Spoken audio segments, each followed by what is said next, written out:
स्वागत करती हूँ आप सभी स्टूडेंट्स का आपके अपने channel exam target UP DElEd में, जिसमें हम बात कर रहे थे डीएलएड थर्ड सेमेस्टर के पेपर फर्स्ट की, जिसका नाम है शैक्षिक मूल्यांकन क्रियात्मक शोध एवं नवाचार। इसमें हम बात कर रहे थे ऑब्जेक्टिव टाइप क्वेश्चंस की, जिसमें हमने 150 क्वेश्चन की जो सीरीज चलाई है उसके हमने पार्ट फर्स्ट में 30 क्वेश्चन डिस्कस करे थे, पार्ट सेकंड में 30 क्वेश्चन डिस्कस करे थे। अब तक हमारे 60 क्वेश्चन कंप्लीट हो गए हैं। आज हम पार्ट 3 में फिर 30 क्वेश्चन डिस्कस करेंगे। ऐसे ही हम पार्ट 5 तक अपने 150 क्वेश्चन डिस्कस कर लेंगे। चलते हैं आज के क्वेश्चन की तरफ। क्वेश्चन नंबर हमारा 61 है, प्रश्नावली सूची संबंधित है, बताइए इसका आंसर क्या होगा। परिपृच्छ आकार से, मनोवैज्ञानिक परीक्षण से, साक्षात्कार से, इनमें से कोई नहीं। बताइए इसका करेक्ट आंसर क्या होगा। इसका आंसर हमारा है ए, परिपृच्छ आकार से। चलते हैं अपने नेक्स्ट क्वेश्चन की तरफ। क्वेश्चन नंबर नेक्स्ट है हमारा 62, साक्षात्कार संबंधित है, बताइए इसका आंसर क्या होगा। प्रश्नावली से, अनुसूची से, चिन्हांकन सूची से, प्राप्तांक पत्र से, बताइए इसका आंसर क्या होगा। इसका आंसर हमारा है बी, अनुसूची से। चलते हैं अपने नेक्स्ट क्वेश्चन की तरफ। क्वेश्चन नंबर हमारा 63 है, अशाब्दिक निर्धारण मापनी है, बताइए इसका आंसर क्या होगा। निर्धारण मापनी, स्थिति मापनी, आंतरिक संगति मापनी, आत्म निर्धारण विधि, बताइए इसका आंसर क्या होगा। इसका आंसर होगा डी, आत्म निर्धारण विधि। क्वेश्चन नंबर 64 है हमारा, उत्तम परीक्षण की विशेषताएं हैं, बताइए इसका आंसर क्या होगा। वैधता, विश्वसनीयता, व्यवहारिकता या ये सभी, बताइए इसका आंसर क्या होगा। उत्तम परीक्षण की विशेषताएं हैं, इसका आंसर हो जाएगा हमारा डी, उपयुक्त सभी, वैधता, विश्वसनीयता, व्यवहारिकता। चलते हैं अपने नेक्स्ट क्वेश्चन की तरफ। क्वेश्चन नंबर हमारा 65 है, शिक्षण अधिगम तथा मूल्यांकन एक दूसरे से संबंध हैं, बताइए इसका आंसर क्या होगा। पूरक, घनिष्ठ, आवश्यक या इनमें से कोई नहीं, बताइए इसका करेक्ट आंसर क्या होगा।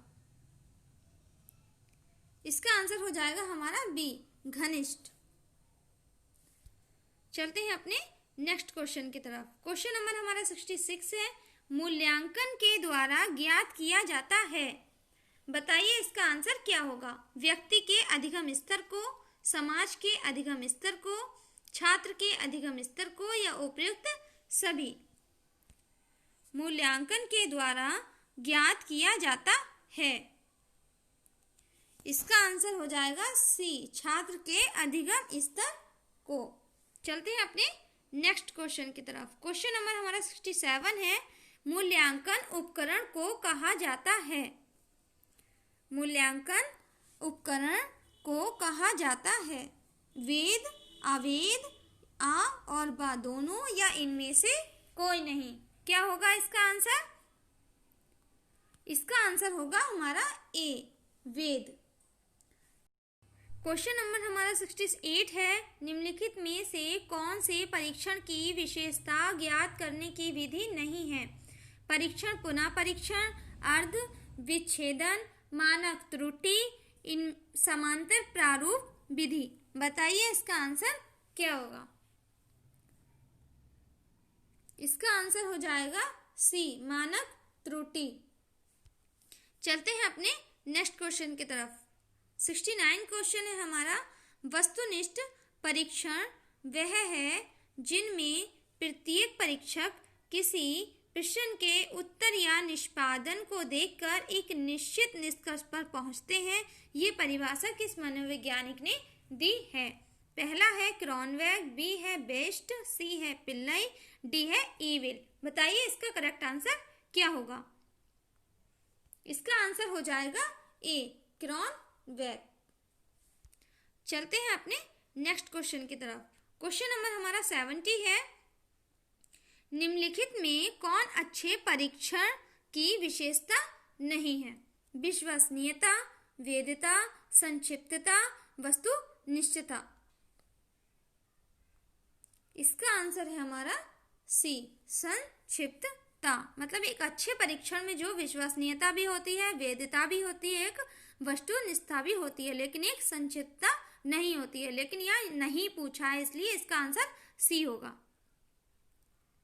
चलते हैं अपने नेक्स्ट क्वेश्चन की तरफ। क्वेश्चन नंबर हमारा 71 है, जब कोई परीक्षण वही मापता है जो उसके मापन का प्रयोजन होता है तो वह परीक्षण कहा जाता है। बताइए क्या कहलाता है? कौन सा होगा इसका आंसर? विश्वसनीयता, प्रमाणिक, वेद या वस्तुनिष्ठ? इसका आंसर हो जाएगा सी, वेद। जब कोई परीक्षण वही मापता है जो उसके मापन का प्रयोजन होता है तो वह परीक्षण वेद कहा जाता है। चलते हैं अपने नेक्स्ट क्वेश्चन की तरफ। क्वेश्चन नंबर 72 है हमारा, कोई परीक्षण उस सीमा तक वैध है जहां तक वह अपने उद्देश्यों का मापन करता है।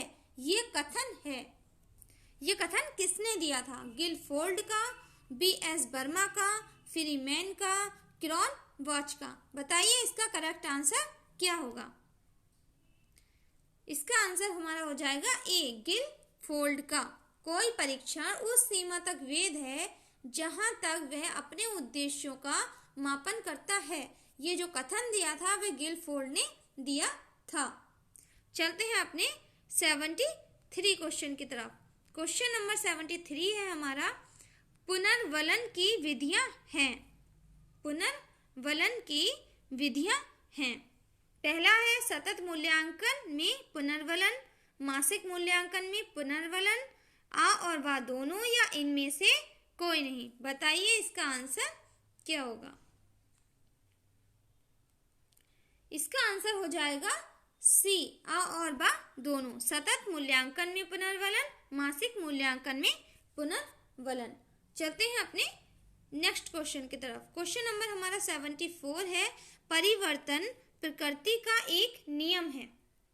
शाश्वत, निश्चित, अनिश्चित, इनमें से कोई नहीं। बताओ इसका आंसर क्या होगा? परिवर्तन प्रकृति का एक नियम है। इसका आंसर है हमारा ए, शाश्वत। चलते हैं अपने 75 क्वेश्चन की तरफ। क्वेश्चन नंबर 75 है, नवाचार का निर्माण किया जाता है। पहला है नैतिक आधार पर, सामाजिक आधार पर, मनोवैज्ञानिक आधार पर या ये सभी। बताओ इसका आंसर क्या होगा? नवाचार का निर्माण किया जाता है। इसका आंसर हो जाएगा सी, मनोवैज्ञानिक आधार पर। चलते हैं अपने नेक्स्ट क्वेश्चन की तरफ। क्वेश्चन नंबर हमारा 76 है, प्रार्थना स्थल की गतिविधियां हैं। पहला है स्वच्छता, बी है राष्ट्रगीत, तीसरा है सद्विचार, डी है उपयुक्त सभी। इसका आंसर है हमारा डी, ये सभी। चलते हैं अपने नेक्स्ट क्वेश्चन की तरफ। 77 क्वेश्चन है हमारा, पाठ्यक्रम सहगामी क्रियाओं को बांटा जा सकता है। 4 अंगों में, 2 अंगों में, 5 अंगों में, 7 अंगों में। बताइए इसका आंसर क्या होगा? पाठ्यक्रम सहगामी क्रियाओं को बांटा जा सकता है।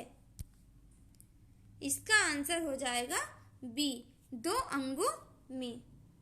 चलते हैं अपने नेक्स्ट क्वेश्चन की तरफ। शिक्षण से तात्पर्य है सिखाना या पढ़ना, शिक्षा प्रदान करना या उपयुक्त सभी। बताइए इसका करेक्ट आंसर क्या होगा? ये तो सभी को पता होगा, शिक्षण से तात्पर्य है। इसका ऑप्शन हो जाएगा डी, ये सभी। सिखाना, पढ़ना, शिक्षा प्रदान करना, उपयुक्त सभी। अगर आपको हमारी वीडियो पसंद आ रही हो तो प्लीज़ लाइक कर दीजिएगा, हमारे चैनल को सब्सक्राइब कर दीजिएगा, बेल आइकन प्रेस कर दीजिएगा ताकि आपको आने वाले नोटिफिकेशन आसानी से मिल सके। सारे फ्रेंड्स में इसे शेयर कर दीजिएगा।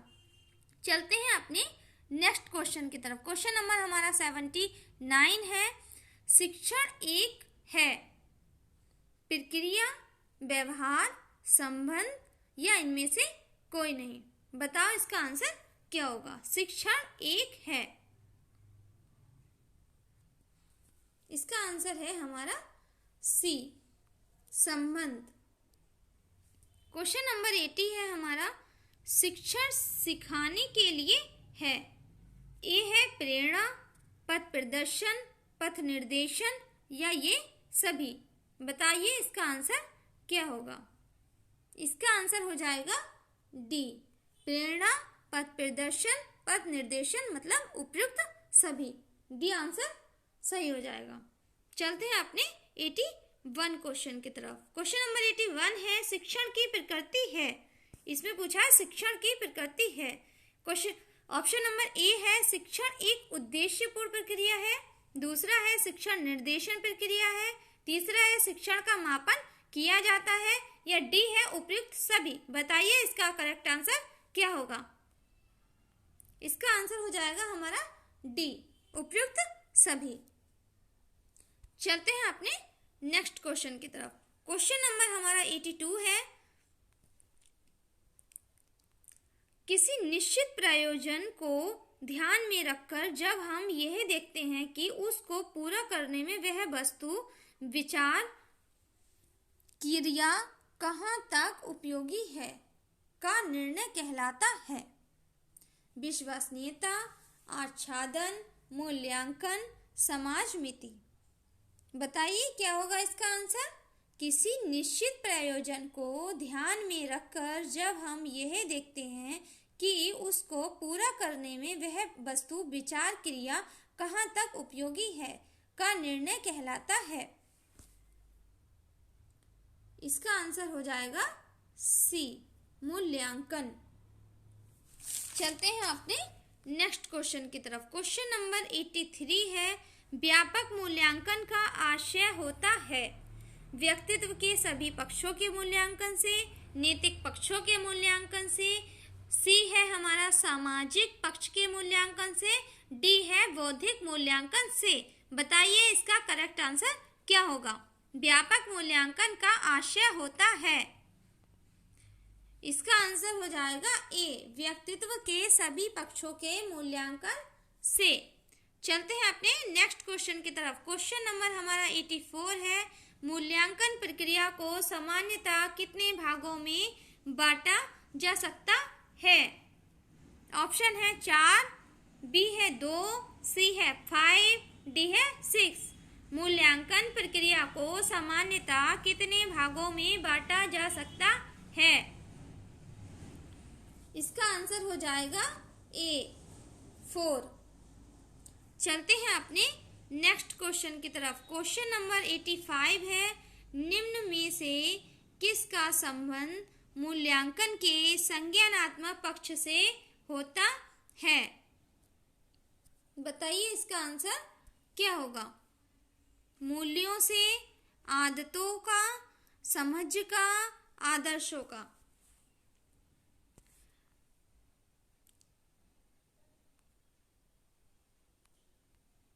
बताइए इसका आंसर क्या होगा।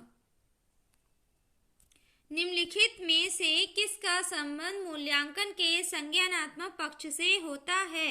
मूल्यों का, आदतों का, समझ का, आदर्शों का। इसका आंसर हो जाएगा सी, समझ का। चलते हैं अपने नेक्स्ट क्वेश्चन की तरफ। क्वेश्चन नंबर 86 है, निम्नलिखित में से किसका संबंध मूल्यांकन के भागात्मक पक्ष से होता है।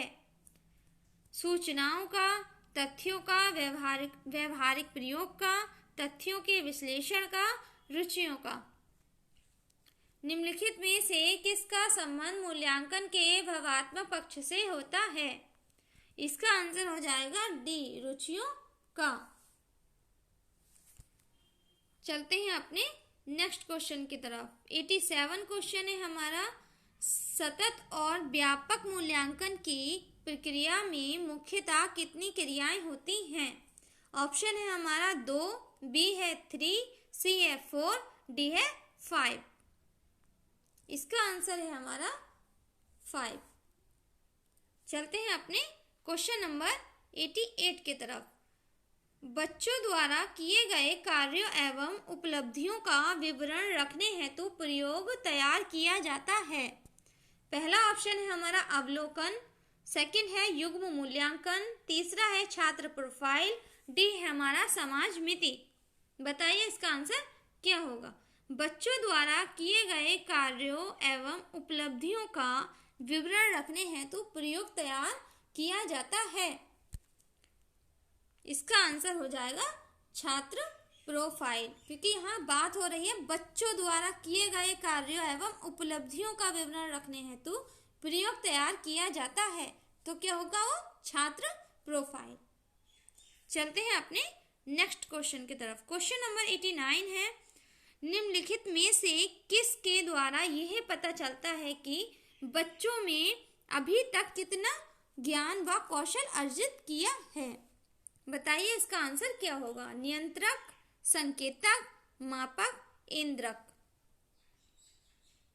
इसका आंसर हो जाएगा हमारा सी, मापक।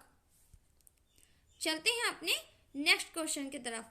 क्वेश्चन नंबर 90, ये आज की हमारी वीडियो का लास्ट क्वेश्चन है। क्वेश्चन नंबर 90, क्रियात्मक शोध का मूल आधार होता है। बताइए इसका आंसर क्या होगा। समस्या हमारी और हल भी हमारा, समस्या का हल, समस्या का तार्किक हल, समस्या का गहन विश्लेषण। बताइए इसका आंसर क्या होगा। क्रियात्मक शोध का मूल आधार होता है। इसका आंसर हो जाएगा ए, समस्या हमारी हल भी हमारा। आज की वीडियो का हमारा लास्ट क्वेश्चन था। आपको हमारी वीडियो कैसी लगी प्लीज़ कमेंट करिएगा और हमारे चैनल को सब्सक्राइब कर लीजिएगा, बेल आइकन प्रेस कर लीजिएगा। अगर आपको वीडियो पसंद आई हो तो प्लीज़ लाइक कर दीजिएगा, अपने सारे फ्रेंड्स को इसे शेयर कर दीजिएगा। मिलते हैं अब अपनी नेक्स्ट वीडियो में, तब तक के लिए धन्यवाद। Thank you for watching.